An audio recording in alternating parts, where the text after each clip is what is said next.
في تحذير من الأرصاد الجوية إن درجة الحرارة بتصل ل 44 درجة.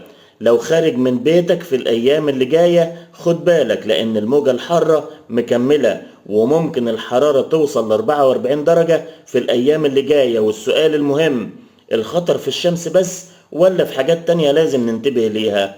الأرصاد بتأكد إن الارتفاع في درجات الحرارة مستمر من بكرة الخميس 4/6 لحد يوم الاثنين 8/6، والطقس شديد الحرارة نهارا على أغلب الجمهورية وحار على السواحل الشمالية ومعتدل لمائل للحرارة بالليل.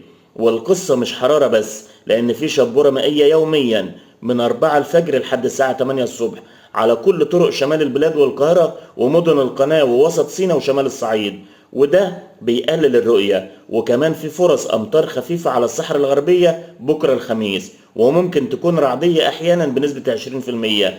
وفي نشاط رياح ورطوبة بتزود الإحساس بالحرارة درجة أو 2.